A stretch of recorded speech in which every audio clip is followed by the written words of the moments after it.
나는 이 시대의 세례 요한입니다 라는 제목 가지고 말씀을 전하도록 하겠습니다. 저는 이제 성도님들을 볼 때 첫 번째로 보는 게 뭐냐 보면 저 성도님은 영적으로 살아있는 것인가. 제가 제일 먼저 보는 게 뭐냐 보면 저 성도님의 영혼은 하나님 앞에 살아있는 것인가. 살아있다면 어떤 증거가 있는 것인가, 그걸 봅니다. 다른 모든 거 다 제껴놓고 제일 먼저 보는 게 뭐냐 보면 저분이 하나님을 갈망하며 하나님 앞에 살아있는 영혼인가, 이게 제일 먼저 제게는 파악하는 요소가 됩니다. 시편 85편 6절 말씀, 첫 시작할 때부터 했던 말씀인데, 주께서 우리를 다시 살리사 주의 백성이 주를 기뻐하도록 하지 아니하시겠나이까, 얘기하고 있거든요. 여기에서는 살린다는 것이 우리의 삶이 아니라 우리의 영이에요.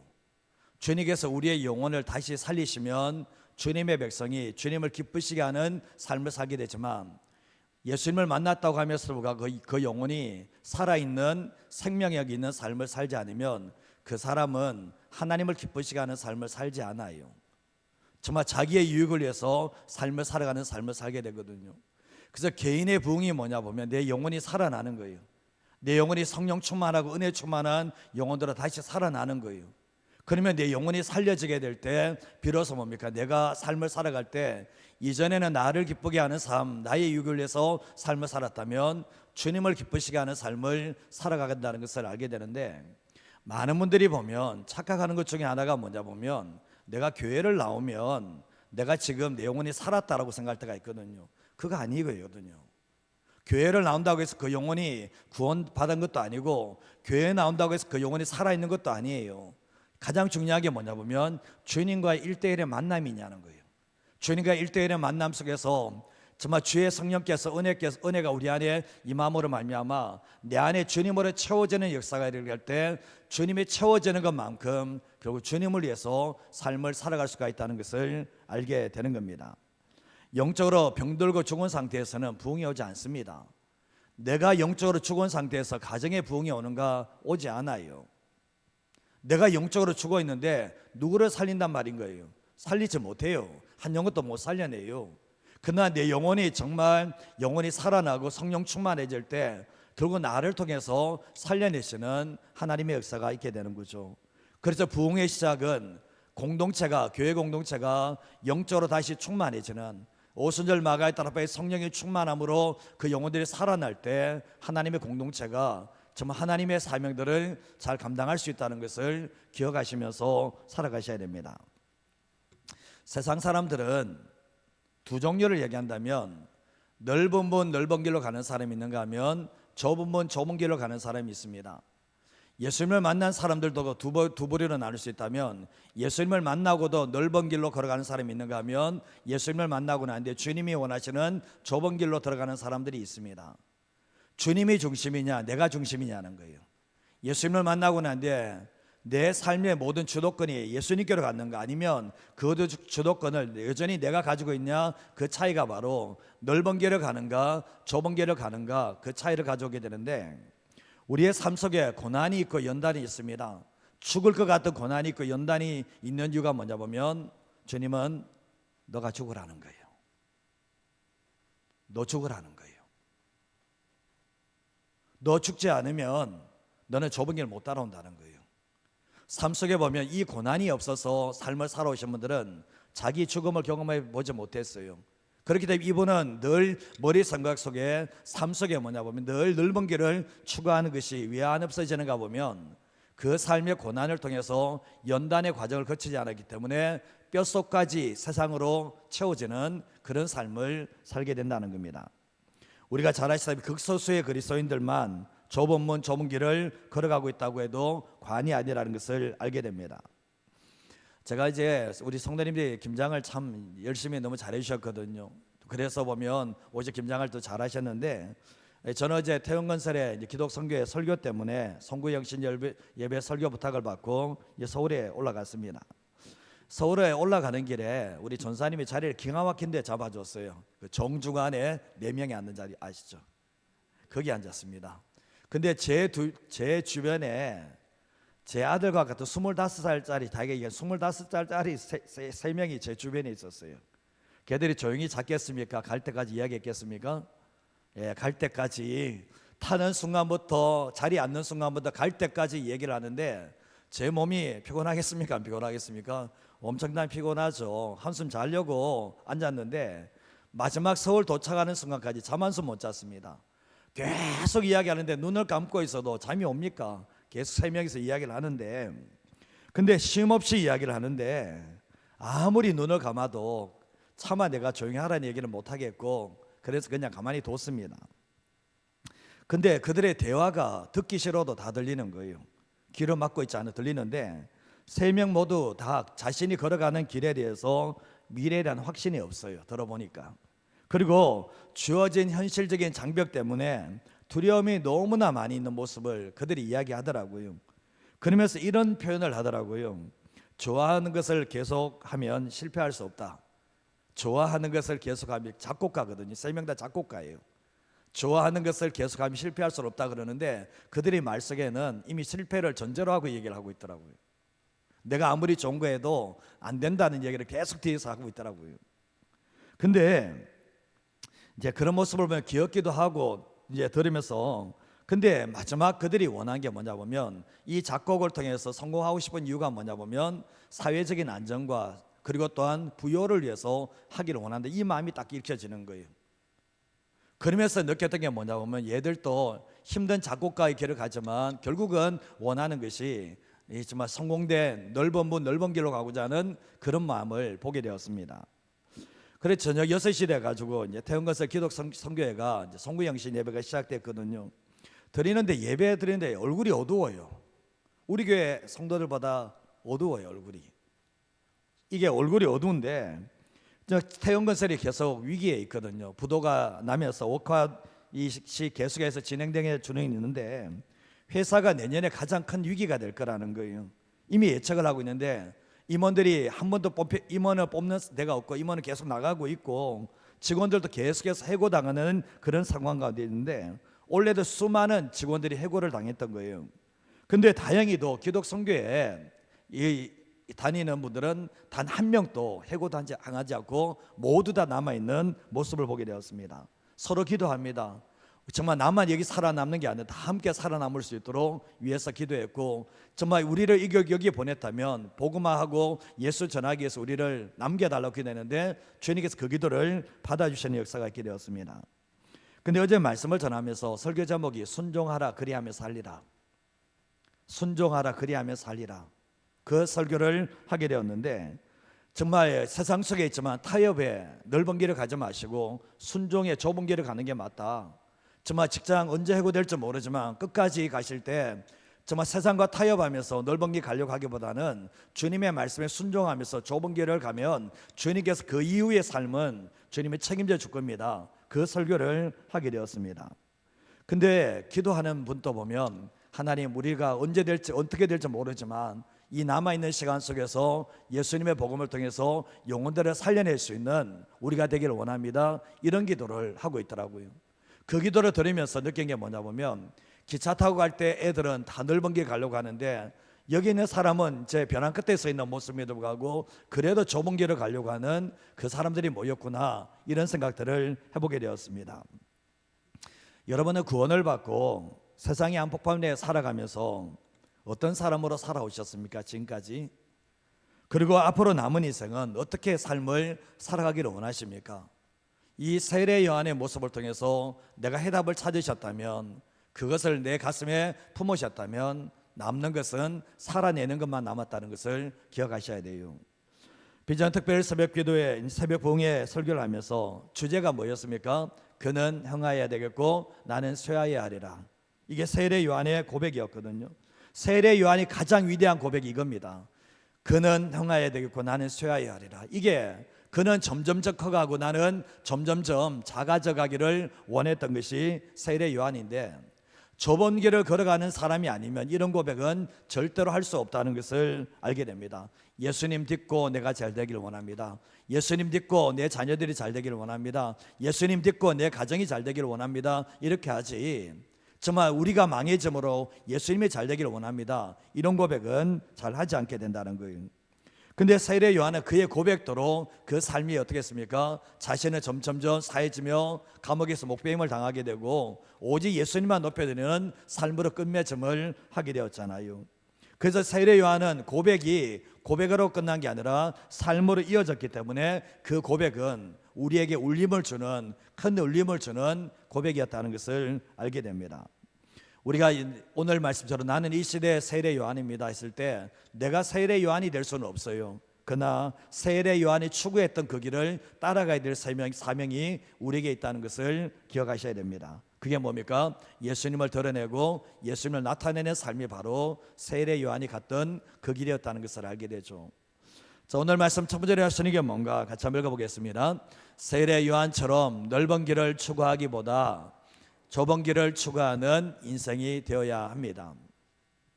세례 요한은 넓은 길을 추구한 게 아니라 좁은 길을 추구하는 인생이었다는 걸 아는데 세례 요한은 세상의 편안함과 부유함과 성공과는 거리가 먼 삶을 살았습니다.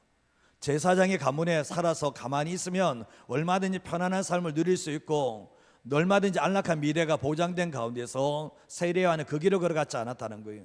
사실 세례 요한은 정말 자기의 삶 속에 아무런 유익이 없는 그런 삶을 살아가게 되는데 소년 때부터 자신을 구별해서 하나님 앞에 산제물로 자기를 올려드렸습니다. 나이가 어렸을 때부터 자기를 깨트려서 자기의 있는 안에 있는 모든 것들을 다 깨트려서 자기의 인생을 하나님께 올려드린다는 것이 은혜 아니면 쉽지 않다는 것을 알게 되잖아요. 은혜가 찾아오지 않으면 이런 일은 되지 않는다는 것을 알게 되거든요. 표준세복에서는 마태복음 3장 4절 말씀에 보면 요한은 낙태 털옷을 입고 허리에 가죽들을 띄웠고 그의 음식은 메뚜기와 들꿀이었다. 메뚜기와 들꿀은 그 당시 때 가난한 하층민들이 살았고 정말 떨어진 곳에서 구도자의 길을 걸어가는 사람들이 먹었던 양식이거든요. 근데 이 어렸을 때부터 자기 아버지는 제사장인데 이 아들은 광야에서 이런 것을 먹고 삶을 살게 되었던 것입니다. 부모 입장에서도 보면 어쩔 수 없잖아요. 하나님이 이렇게 부르셨는데 이렇게 부르셨기 때문에 이렇게 놔둘 수밖에 없는 거예요. 근데 결국 세례 요한이 이러한 삶을 살아가면서 왜 유혹이 없었을까요? 왜 내 인생이 이렇게 사는 거야? 왜 나만 이렇게 살아야 되는 거지? 다른 애들은 다 편하게 지내는데 나는 왜 어렸을 때 여기에 있는 거지? 이런 느낌이 왜 안 들겠습니까? 나중에 보면 세례 요한에게 무수히 많은 사람이 찾아올 때 유혹이 있겠습니까? 없겠습니까? 왜 유혹이 없겠습니까? 사람들이 와서 네가 메시아냐, 네가 그리스도냐, 네가 엘리야냐 이랬을 때 사람들이 붕붕 뛰어줄 때 왜 유혹이 없겠습니까? 유혹이 있습니다. 그러나 그것을 뿌리친다는 것이 쉬운가 생각해 보면 그렇지 않다는 거죠. 예수님에게도 사단이 찾아왔죠. 예수님께서 찾아와가지고 돌을 떡으로 만들어 먹어라. 네가 성전 꼭대기에서 떨어지면 천사들이 받쳐줄 거다. 네가 내게 절하면 내 세상 거 다 줄게. 이야기를 하잖아요. 예수님에게 뭘 요청한 겁니까? 좁은 길 가지 말고 넓은 길 가라는 거예요. 넓은 길. 왜 십자가 길 가냐는 거예요. 사람에게 인정받고 성공의 삶을 살아가라고 사단이 찾아온 거라고 충분히 알 수 있잖아요. 세례 요한도 마찬가지지 않습니까? 세례 요한에게 사단이 유혹을 안 했겠습니까? 예수님께도 찾아왔는데 반드시 찾아갈 것이 분명한데 세례 요한은 뭡니까? 끊임없는 유혹 앞에서 자기를 지켜내요. 정말 끊임없이 세속의 유혹이 몰려올 때도 하나님 앞에서 자기를 지켜내는데 마지막까지 그런 뭡니까? 자기를 절제하고 자기를 지켜냈던 사람이 바로 세례 요한이었다는 것을 알게 됩니다. 자, 보면 누가복음 3장 2절 말씀에도 보면 안나스와 가야바가 대제사장으로 있을 때 하나님의 말씀이 빈들에서 사가랴의 아들 요한에게 임했다. 요한이 말씀을 받고 사역을 할 때 8명이 나왔다고 얘기했죠. 앞에 8명이 나왔다고 얘기했잖아요. 정치권에 있는 사람들, 황제 뭐 이렇게 다 얘기를 해줬잖아요, 제가. 근데 세례 요한이 함부로 자기가 쓰임 받고 싶다고 해서 함부로 뛰쳐나가지 않아요. 하나님의 말씀이 빈들에서 이 세례 요한에게 임하기 전까지는 절대로 움직이지 않습니다. 인내하며 기다립니다. 그래서 주님 말씀하시면 움직이고 주님 말씀하시면 서고 이 훈련이 정확히 되어 있었던 거죠.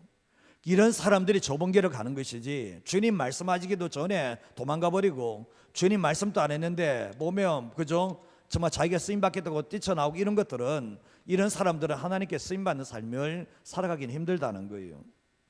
근데 오늘 마태복음 7장 13절과 14절 말씀에도 보면 좁은 문으로 들어가라, 멸망으로 인도하는 문은 크고 그 길이 넓어 그리로 들어가는 사람이 많다는 거예요.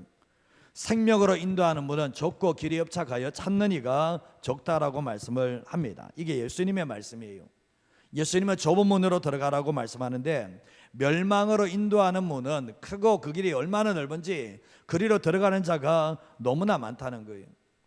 제가 아시는 여자 목사님 한 분이, 제가 환상이 열린 거 얘기했던 적이 있잖아요. 많은 사람들이 앞에 사람만 보고 따라가요. 앞에 사람들만 보고 따라가는데 그 끝에 보니까 이제 결국 지옥으로 떨어지는 그 장면이었어요. 많은 사람이 지옥을 떨어지는데, 큰 길에서 지옥에 떨어지는데 앞에 사람만 보고 따라가요. 앞에 사람 보면 이게 길이 잘못됐는지 그거 생각하지 않고 앞에 사람만 보고 따라가는데 다 지옥에서 떨어지더라는 거예요. 근데 그 옆에서 사단이 낄낄거리며 웃는 모습을 환상으로 본 거예요. 이 모습을 본 거예요. 많은 사람들이 세상에서 넓은 길을 들어가는데 이게 당연하다 생각하고 그 사람이 앞길을 보고 저 사람 좀 대하자고 따라갑니다. 그 끝에서는 주님이 우리 인생 보장해 주지 않아요. 그래서 예수님께서 우리에게 하시는 말씀이 뭡니까? 생명으로 인도하는 물은 좁고 길이 협착하여 찾는 이가 적다라고 분명히 말씀을 하고 있는 거예요. 우리가 시대적으로 선구자 역할을 하는 사람들 한번 모습을 보십시오. 그분은 넓은 길을 선택하지 않아요.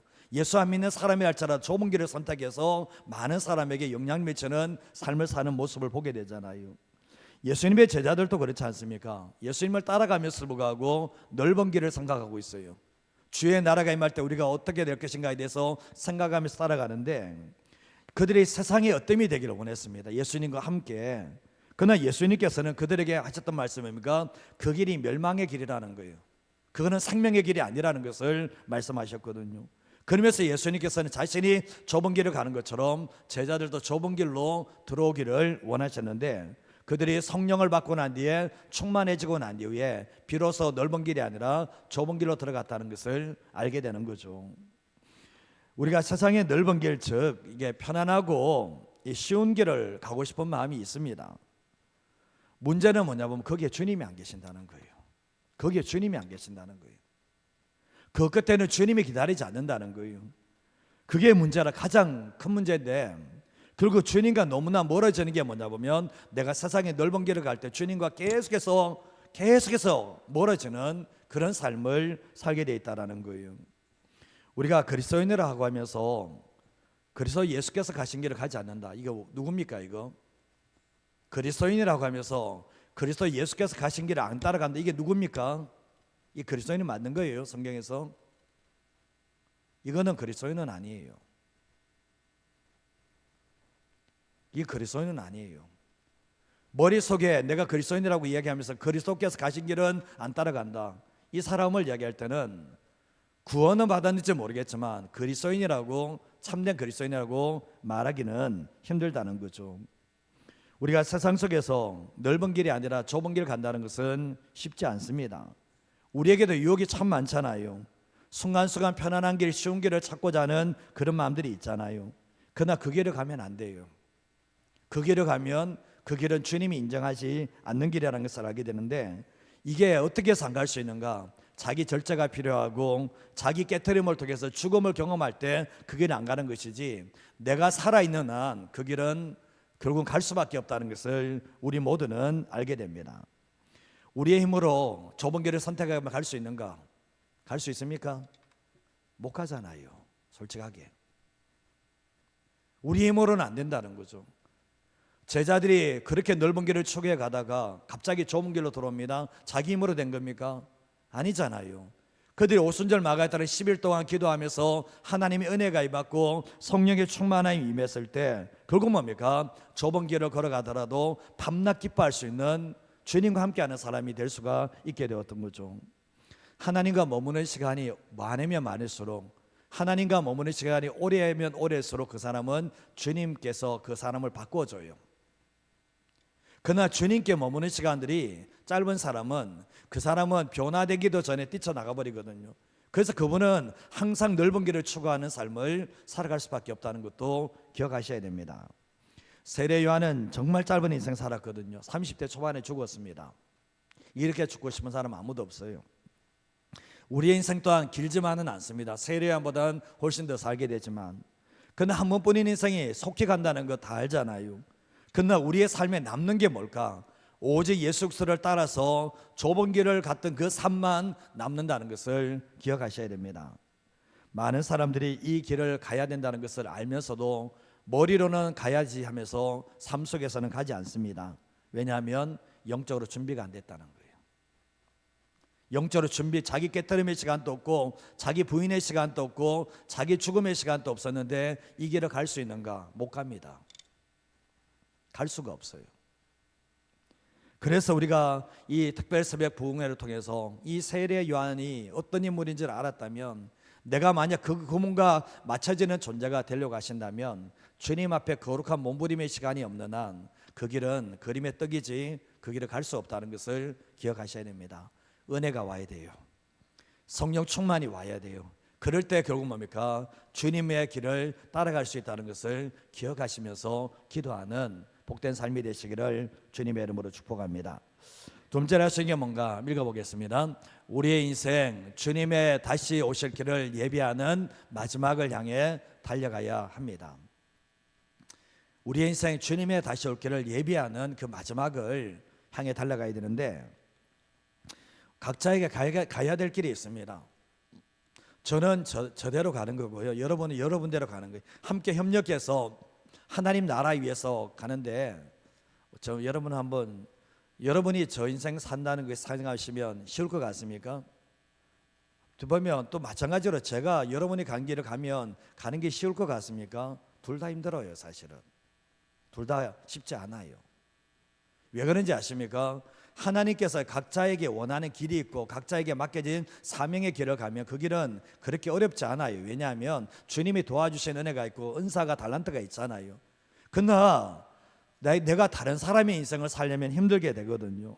그래서 우리가 하나님 나라의 큰 그림 속에서 각자가 가야 될 길이 있다라는 거예요. 그 길을 인정하셔야 되는 거예요. 우리가 주님 앞에 섰을 때도 각자 줄 상이 있다라고 말씀하거든요. 우리는 서로 협력하되 자신에게 맡겨진 일에 충성을 해야 되는 거예요. 제가 한번 질문을 한번 해볼게요. 제가 보면 이게 설교 빼놓고, 설교 준비하는 거 빼놓고 다른 거 열심히 다 잘하면 여러분 좋아하시겠어요? 한겨울서 좋아하시겠어요? 되돌아보시면 나는 이게 주 사명인데 이거 안 하고 다른 거 열심히 하고 설교 준비 안 하고 있으면 여러분이 저 인정해 주시겠어요? 아니잖아요. 그런 거잖아요. 각자에게 맡겨진 사명이 있는데, 오늘 말씀해 보면 세례 요한의 부르심은 세례 요한만 감당할 수 있는 거예요. 다른 사람이 아니라는 거예요. 다른 사람이 대신해 줄 수 없다는 걸 아는데, 세례 요한은 예수님보다 먼저 태어났습니다. 6개월 정도 먼저 태어났는데, 물론 예수님은 영원전부터 계셨기 때문에 예수님께서 먼저 계셨지만 인간으로 올 때는 세례 요한이 먼저 이 땅에 왔잖아요. 그러나 세례 요한은 주님이 오실 길을 예비했는데 그 역할을 성실하게 최선을 다해서 감당했습니다. 그리고 우리는 세례 요한이 아니라는 거예요. 그러나 우리가 잘 아시면 예수님은 이 땅에 오셨고 예수님은 우리 위해서 십자가에 죽으시고 부활하셨고 이미 성천에 계십니다. 그러면 우리가 세례 요한이 되는 건 아니잖아요. 그러나 세례 요한처럼 우리는 주님이 다시 오실 길을 예비하는 세례 요한과 같은 역할을 우리가 해야 된다는 것을 기억하셔야 되는 거예요. 요한계시록 22장 7절 말씀을 보시면, 보라 내가 속히 오리니 이 두루마리의 예언의 말씀을 지키는 자는 복이 있다라고 말씀하고 있거든요. 내가 속히 오겠다. 이 말씀이 얼마나 많은지 몰라요.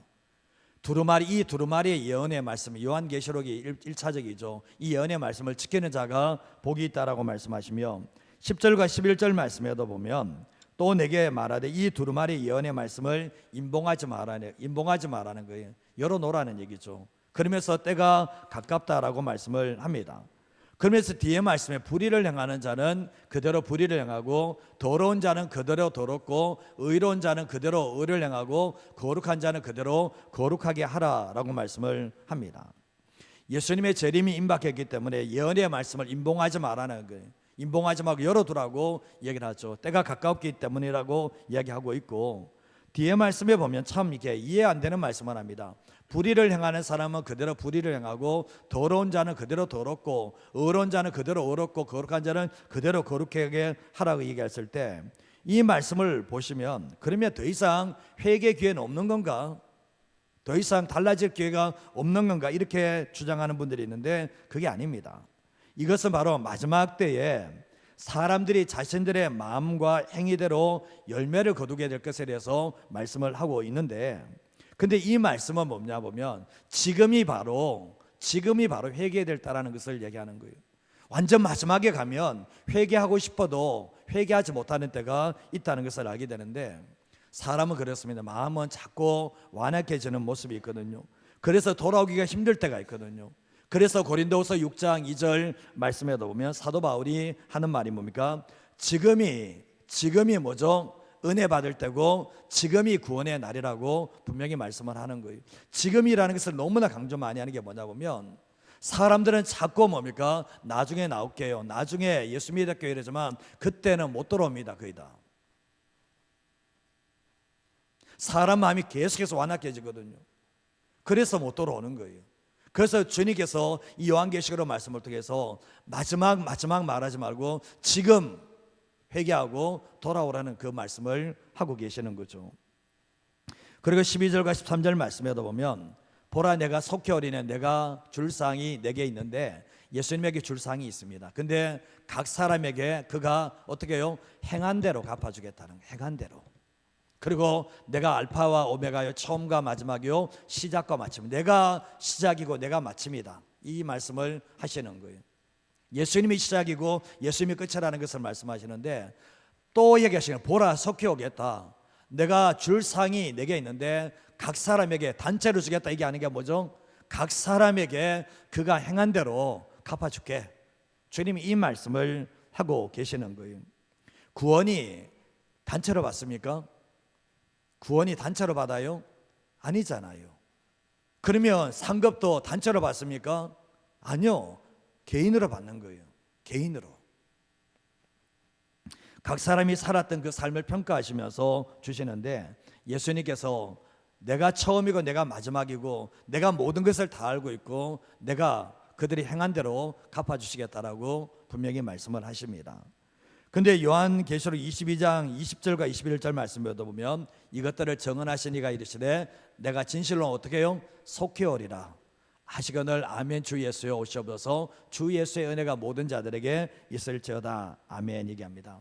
주님은 계속해서 지금 짧은 구절 속에 속히 온다는 게 몇 번 나온 겁니까 도대체? 근데 우리는 뭐냐 보면 김박성을 안 가져요. 김박성은 안 가져요. 언젠가 오시겠지 뭐. 그리고 또 자신의 죽음에 대해서도 마냥 여유를 가집니다. 연세 많으신 분들이 죽고 싶다는 얘기가 뭔 겁니까?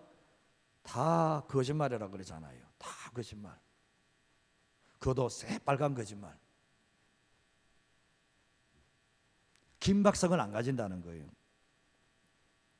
근데 사도 바울이 빌립보서 3장 12절과 14절 말씀을 보면 내가 이미 얻었다 함도 아니요 온전히 이루었다 함도 아니라 오직 내가 그리스도 예수께 잡힌 바 된 그것을 잡으려고 달려간다 이러면서, 형제들아 나는 아직 내가 잡은 줄로 여기지 아니하고 오직 한 일 즉 뒤에 있는 것은 잊어버리고 앞에 있는 것을 잡으려고 표대를 향하여 그리스도 예수 안에서 하나님이 위해서 부르신 부름의 상을 위하여 달려간다라고 말씀을 하고 있거든요. 사도 바울은 뭡니까? 내가 뒤에 것은 잊어버린다는 거예요. 내가 어떤 일을 했다 할지라도 그거 다 잊어버린다는 거예요. 내가 지난날에 어떤 실수를 했다 할지라도 그거 다 잃어버린다는 거예요.